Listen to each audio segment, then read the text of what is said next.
ತುಮಕೂರಿನಲ್ಲಿ ನಡೆದ shocking gold ದರೋಡೆ. ಕೇವಲ ಕೆಲ ನಿಮಿಷಗಳಲ್ಲಿ ಲಕ್ಷಾಂತರ ಮೌಲ್ಯದ ಚಿನ್ನ ಕಳ್ಳತನ. ತುಮಕೂರು ಜಿಲ್ಲೆಯ ಒಂದು ಆಘಾತಕಾರಿ ದರೋಡೆ ಪ್ರಕರಣ ನಡೆದಿದೆ. ರಾತ್ರಿ ಸಮಯದಲ್ಲಿ ದರೋಡೆಕೋರರ ತಂಡ ಒಂದು ಜ್ಯುವೆಲರಿ ಅಂಗಡಿಗೆ ನುಗ್ಗಿದೆ. ಅಂಗಡಿಗೆ ಬಂದ ತಕ್ಷಣ ಅವರು ಮೆಣಸಿನ ಪುಡಿ ಎರಚಿ ಅಂಗಡಿಯಲ್ಲಿರುವವರನ್ನು ಗಾಬರಿಗೊಳಿಸಿದ್ದಾರೆ. ನಂತರ ಅಂಗಡಿಯ ಶಟರ್ ಮುಚ್ಚಿ ಕೆಲವೇ ನಿಮಿಷಗಳಲ್ಲಿ ಸುಮಾರು 26 ಲಕ್ಷ ರೂಪಾಯಿ ಮೌಲ್ಯದ ಚಿನ್ನ ಮತ್ತು ಬೆಳ್ಳಿ ಕಳ್ಳತನ ಮಾಡಿದ್ದಾರೆ.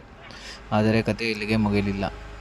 ತುಮಕೂರು ಪೊಲೀಸರು ತಕ್ಷಣವೇ ಕಾರ್ಯಾಚರಣೆ ಆರಂಭಿಸಿದರು. ಗ್ಯಾಂಗ್ ಅರಣ್ಯ ಪ್ರದೇಶದಲ್ಲಿ ಅಡಗಿಕೊಂಡಿದೆ ಎಂದು ಮಾಹಿತಿ ಸಿಕ್ಕ ಬಳಿಕ ಪೊಲೀಸರು ಡ್ರೋನ್ ಸಹಾಯದಿಂದ ಶೋಧ ಕಾರ್ಯ ನಡೆಸಿದರು. ಕೆಲವೇ ಗಂಟೆಗಳಲ್ಲಿ ರಾಜಸ್ಥಾನ ಮೂಲದ 4 ಆರೋಪಿಗಳನ್ನು ಪೊಲೀಸರು ಬಂಧಿಸಿದ್ದಾರೆ. ಕಳ್ಳತನವಾದ ಬಹುತೇಕ ಚಿನ್ನ, ಬೆಳ್ಳಿಯನ್ನು ವಶಪಡಿಸಿಕೊಂಡಿದ್ದಾರೆ. ಈ ಘಟನೆ ಈಗ ಸಂಪೂರ್ಣ ಕರ್ನಾಟಕದಲ್ಲಿ ಚರ್ಚೆಯ ವಿಷಯವಾಗಿದೆ.